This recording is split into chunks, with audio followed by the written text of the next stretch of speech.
Welcome to the many interpretations of Guanlong Wu Kai, a proceratosaurid that lived in the late Jurassic of what is now China. This dinosaur is relatively famous, and one of the reasons why it's famous is because it has decent relation to like tyrannosaurids, like T-Rex, for example. And that's because it is a tyrannosauroid, which means that it's not in the same family as T-Rex, but it's in the same superfamily.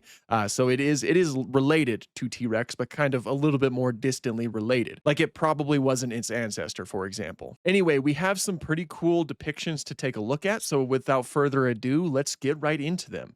First up, we have T-Rex, new science, new beast. And this is a good example of why Guanlong is so famous because, it shows up in a lot of documentaries that are focused around T-Rex. It shows up as like one of those, wow, can you believe that tyrannosauroids used to be so different back in the Jurassic? And that's fair because this is pretty different. This is not a bad Guanlong depiction. It is a bit shrink wrapped, like you can really see the fenestra, which is that hole in the middle of its snout, basically. You can see that through the skin, and you can see it sunken in orbit. Either it's just shrink wrapped or it's a starving animal, which is never ideal. Aside from that, the skull shape is not too far off to what Guanlong's skull shape looked like, and it does have a sort of nasal crest. That is another reason why Guanlong is so famous. It has a very striking crest right on the nasal portion of its skull. In fact, that's what gave it the name of Guanlong, which translates to crowned dragon. It also does have sparse feathers. Feathers are pretty likely on a dinosaur like Guanlong. It's also possible that it had more feathers like this. In fact, I would say it's a little bit more likely that it had more feathers than just a sparse amount on the back of its neck. But all around, it's a good start to the list. Next up is Dino Death Trap, as well as Bizarre Dinosaurs, because it does seem like they use pretty much the same model here. So this certainly kind of looks like a 2000s depiction of a dinosaur in the fact that you can really see those teeth. It looks very scary, something that you would really expect from that era of dinosaur reconstructions. The colors are cool. You got reds and greens and yellows and all of that cool stuff. It feels like a very classic dinosaur portrayal. The crest is present and the head shape seems pretty good. Like it does seem to match up to the head shape that Guanlong had.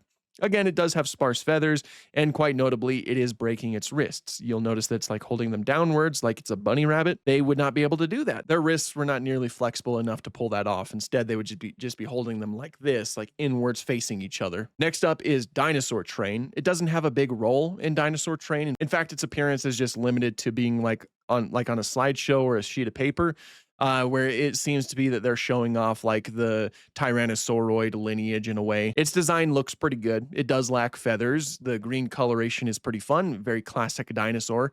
And the crest is also present. So yeah, we got most of the things that you would expect from a Guanlong portrayal. Ice Age 3, Dawn of the Dinosaurs, also has Guanlong. I thought that these were some type of dromaeosaur when I was younger. It wasn't until later that I found out that they were Guanlong, which is cool. That's a cool thing to include in your Ice Age movie. A lesser known dinosaur. They have a very cool, striking blue coloration with some red around their eyes, which I really dig. And they do kind of have like sparse quills instead of feathers, which is that's like a common route for a lot of creature designers to take when they're doing something like dinosaurs, especially the ones that likely had feathers. They would just put quills there instead. Maybe that's just to make them look scarier or something like that. But I like their appearance here. It's really cool seeing them going up against like a Smilodon, that being Diego. And again, it's just very fun to me that they had them like, Guanlong instead of a dromaeosaur, which would have been the more traditional pick. Dinosaur Revolution has some pretty fun Guanlong designs. We get two of them.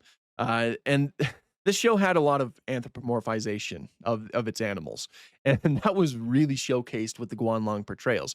These two, they kind of feel like bumbling Disney henchmen. You know how you have like the big villain, but then you have like two henchmen, like one that's larger than the other, and they're constantly like tripping over things. Like they act as comedic relief. That's what these guys always felt like to me. They're chasing down a mammal and they're like tripping over each other and ramming into each other and getting stuck in between trees and stuff like that. It's it's funny. It's certainly an interesting way to portray dinosaurs. As far as their designs go, they are vastly different from each other, but they have very fun designs. This one is a lot more like a cassowary. It's got some blues on its head. The crest is a little bit more yellow, but the body is a little bit more like brownish black, very similar to cassowaries. I like the colors. I think that that's a fun comparison to make, given the fact that the cassowary has kind of a similar crest that Guanlong has, but this one is just incredibly, incredibly different. It does like have the kind of the same coloration in the body, but the head is where it's most different from the other one in the fact that it's, pinks with purples. The crest is even a different shape. And it has like these really huge, I want to say, jaw muscles back here, making for like an extra outward structure. I like them both. I think they're both like fine interpretations of Guanlong. Again, though, they're a very fascinating inclusion in Dinosaur Evolution, especially portrayed the way that they were. Oh, and it's also worth mentioning that they do have feathers. It's kind of hard to see in like the renders that I'll probably be showing in the video, but when you're actually like watching the clips on YouTube or something like that, you can tell that they have like some fluffy feathers going on. So this is the coverage of feathers. That's probably the kind of coverage that Guanlong had in life. So that's pretty accurate in that department. We also have Life on Earth, a new prehistory that also includes Guanlong and also does give it feathers and a very long neck. It's kind of interesting. The head shape looks pretty good as well. Their arms are breaking kind of consistently. Like a lot of these arms have been breaking in, in this video, but it's not a terrible Guanlong depiction. I like the color of the crest, and it's a fairly fine one. There's also Dinosaur Battle World. We're back to the sparse feathers, only covering the neck. I wonder why that was so common. Sparse feathers on the neck. If you guys have any idea of why that was like a common sort of like paleo meme, I guess, then be sure to let me know, or paleo art meme. But I like the really kind of turquoise crests, and the colors of those feathers are pretty cool. And they're very skinny, very lanky. Not much else I can say about them. There's also T-Rex and Evolutionary Journey, where we get to see some Guanlongs right here. They do have feathers, which is very good. And I really dig their colors too. I really like the colors that you see in the crest and on the head. They're also a little bit bulky, and it does seem like it seems like they have like shorter arms than they probably should. Guanlong did have longer arms, which is in stark contrast to more derived tyrannosaurids that do have reduced arms with 2 fingers. Guanlong also did have 3 fingers, which is yet another difference. 3 fingers, longer arms. It's likely that Guanlong would prioritize using its arms over its bite, which is why it would have longer arms. Whereas when you get to later tyrannosaurids, like T-Rex, it seems that they had a more powerful bite, and so they would prioritize using their bite over their arms, which is why they had reduced arms. Evolution is always very fascinating. Yeah, these guys have fine designs. I don't think I have too many criticisms. They are a bit shrink wrapped in the skull, which is kind of common. We've seen a bit of that too. But the colors are really a standout to me. There's also T-Rex, the 2024 documentary that briefly has Guanlong in it as well. This is what it looks like. I dig the colors. Like, these colors are sick. I love the reds and the blacks on the head. The yellow and the blacks on the crest is really cool as well. It seems like their hands are facing the proper direction. And I love the color of the feathers too. A lot of the colors just look really good. It might seem like their skull is a little bit blocky, like a little bit too wide in the snout. Guanlong did have a thinner snout, but that's kind of like a nitpick, all things considered, because I think that these are pretty good. Like, these are pretty good models. We'll go ahead and move on to the video games, starting off with Fossil Fighters, where we get this nice little stylized one right here.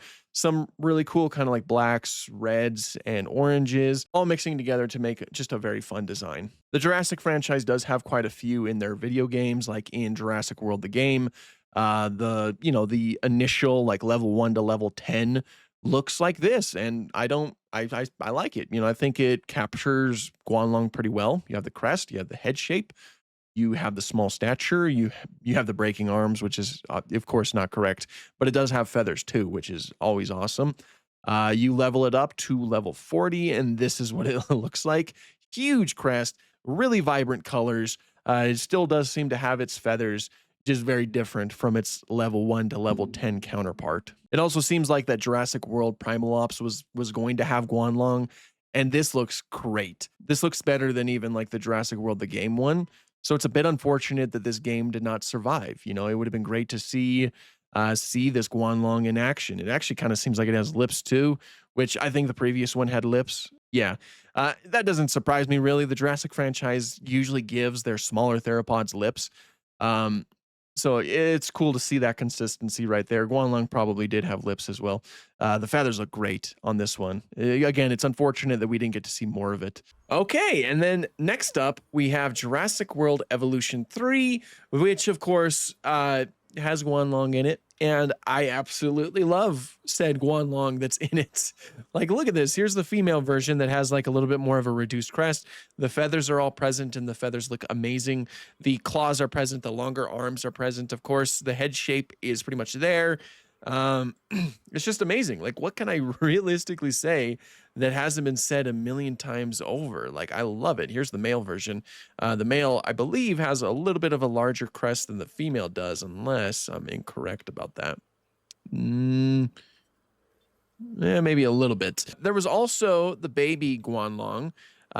We do have a juvenile Guanlong specimen. We actually have two specimens. One of them is a fully grown. One of them is a juvenile, and the juvenile does have like basically no crest present. Kind of like this, although it looks like there might be a little bit too much crest here. The baby still looks really good. We're getting an animation too. Oh, it's slow motion. I didn't even realize. Oops. Oh, very cute. Yeah, no, I love it. This is easily one of my favorite Guanlong depictions out there. They just did such a fantastic job at incorporating it into the game and making it look and feel like Guanlong. So hats off to Frontier on this one. Like, I love this one. Look at that. Just look at that. It's beautiful. Prior Extinction has a fantastic one. Looks like this. I love the crest. I love the way that the body looks. I love the feathers. I love the colors on a lot of these. The arms are properly long with really long fingers and long claws. They got, you know, decently long legs as well. This is a great design. You know, it's fantastic. The best designs are certainly towards the end of this one. That is for certain. Guanlong was also at one point showcased for Prehistoric Kingdom. I'm not too sure if we'll get this at some point or another. I haven't heard anything about it, but this like earlier model I think looks really good. Like, I dig the colors on this one. Very vibrant colors towards the head with some more dull colors on the body. And some of the other variants of this one specifically, they look really cool. So hopefully we get to see that one sometime in the future. I'm sure that there's somebody who knows if it's been confirmed or not, because I know that there's like a list of creatures that have been confirmed since they've released all of these earlier models. So if any of you happen to know if Guanlong was confirmed, be sure to let me know, because I would love to know about it. Great design, though. I do hope we see it sometime in the future. But yeah, those are some of the more major depictions of Guanlong. Now, as you can see, some of them were, you know, kind of interesting. A lot of the earlier ones kind of, you know, there were some things that they got right about Guanlong, like maybe the crest shape and all that, but then they would, you know, not apply feathers or something like that. We didn't get really good Guanlong depictions until about like Jurassic World, until we got to, you know, the Jurassic World Evolution 3 part of the list. Like, that is a fantastic depiction. Of course, Prior Extinction has an amazing depiction as well, and it looks like, you know, if Prehistoric Kingdom ever released one, I'm sure it would look fantastic too. But, you know, at the very least, the majority of the designs that we saw on this list, they do capture the whole feel of Guanlong. Like, even this Mattel figure, like, yeah, that is a fairly good depiction of Guanlong right there. The head shape, the crest right here, the feathers, you know, it's all here, which is really cool, you know. So a lot of them, they got that whole spirit of Guanlong. So yeah, that was Guanlong. I'll add this here too. Apologies for this video being so late. It's been very busy the last few weeks with a lot of paleo projects coming out, as well as the holidays, of course. So I did not get this video out when I wanted to. But it's finally out. We finally did it. So I do hope you enjoyed this video. Be sure to return tomorrow to see the poll and vote for which creature you want to see next. But until then, thank you guys so much for watching, and have an awesome day. Really, have an awesome year.